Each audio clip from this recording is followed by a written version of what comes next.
माया से पार होने के उपाय की कथा हम आपको श्रीमद् भागवत में सुना रहे हैं। कल जो सुनाया था उससे पार्ट 2 में आगे हम सुनाएंगे। सो आप सभी मन को एकाग्र करते हुए शांतिपूर्वक कथा को श्रवण करेंगे। उससे पहले परमात्मा की थोड़ी वंदना कर लें।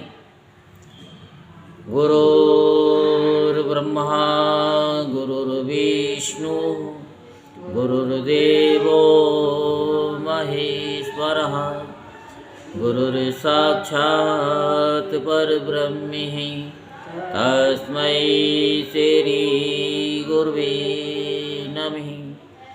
ॐ गजाननं भूतगणादिसेवितं कपितजम्बुफलचारुभक्षणं उमासुतं शोकविनाशकारिकं नमामि विघ्नेश्वरपादपङ्कजं।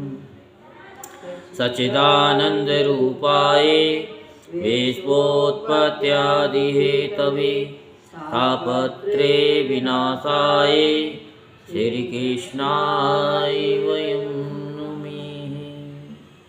बोलो वृंदावन बिहारी लाल की जय, बोलो बांके बिहारी लाल की जय। राजा निमि ने पूछा कि ऋषियों, आप लोग परमात्मा का वास्तविक स्वरूप जानने वालों में सर्वश्रेष्ठ हैं, इसीलिए मुझे ये भी बतलाइए कि जिस पर ब्रह्म परमात्मा का नारायण नाम से वर्णन किया गया या किया जाता है, उनका स्वरूप क्या है। अब आगे सुनिए।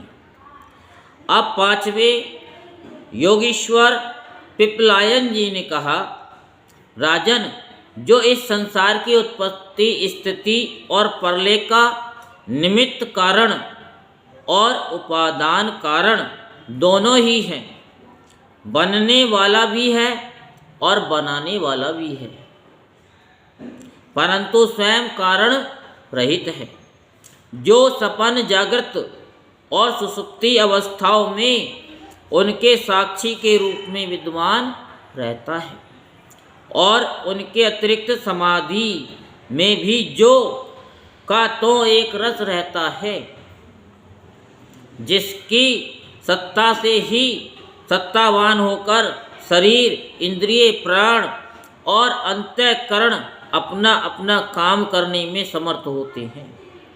उसी परम सत्य वस्तु को आप नारायण समझिए।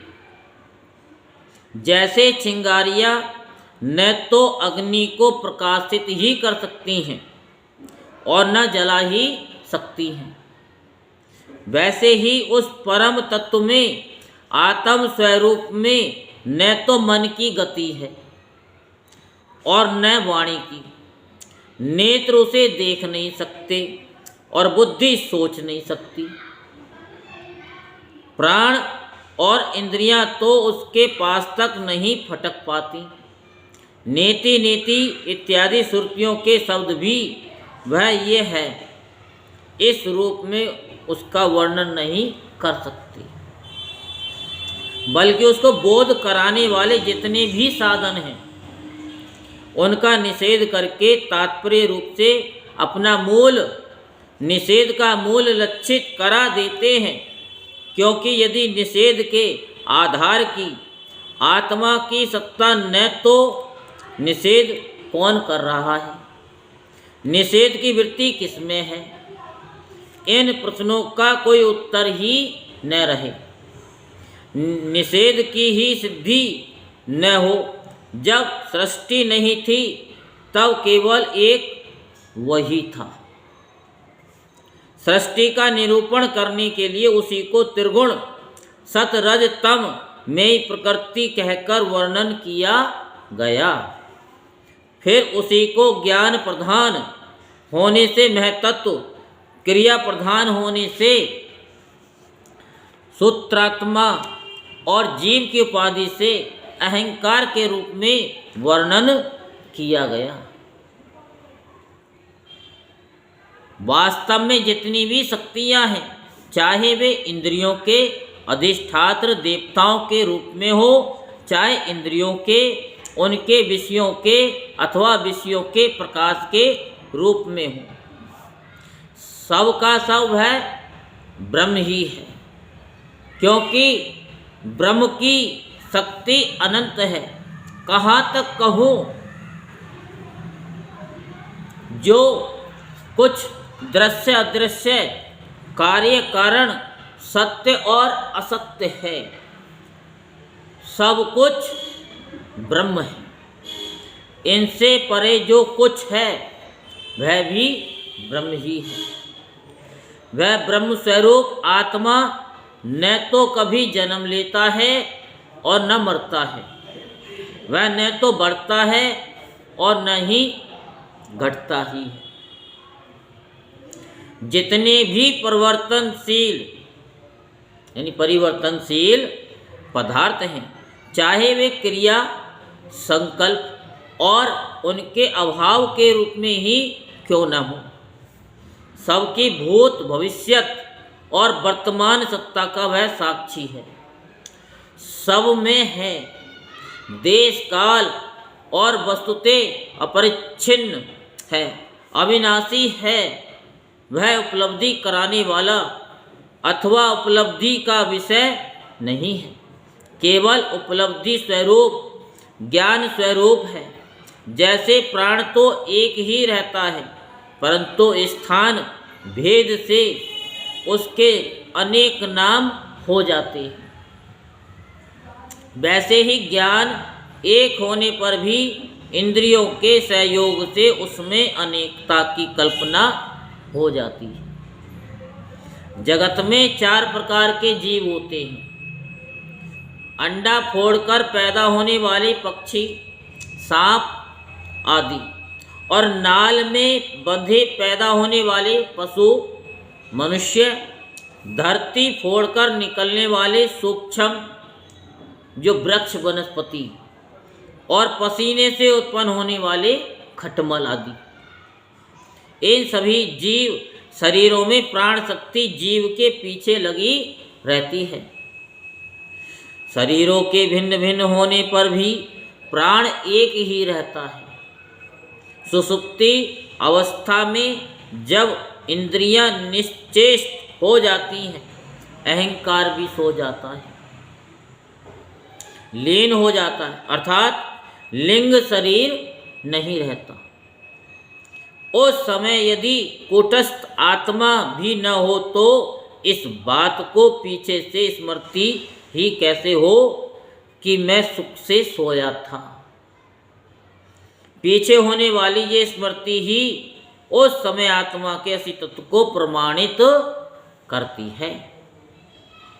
जब भगवान कमल नाम के चरण कमलों को प्राप्त करने की इच्छा से तीव्र भक्ति की जाती है, तब वह भक्ति ही अग्नि की भांति गुण और कर्मों से उत्पन्न हुई चित्त के सारे मलों को जला डालती है। जब चित्त शुद्ध हो जाता है, तब आत्म तत्व का साक्षात्कार हो जाता है।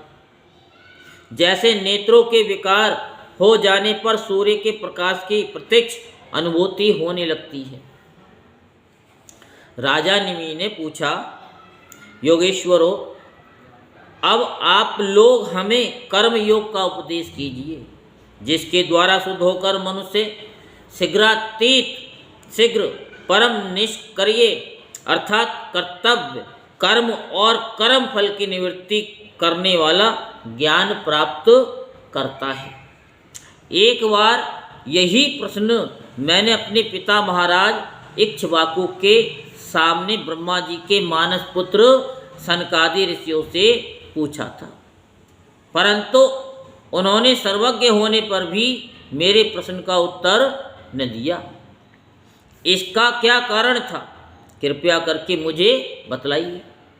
अब छठे योगेश्वर आविर्होत्र जी ने कहा, राजन, कर्म शास्त्र विहित, अकर्म निषिद्ध और विकर्म विहित का उल्लंघन, ये तीनों एकमात्र वेद के द्वारा जानी जाती हैं। इनकी व्यवस्था लौकिक रीति से नहीं होती।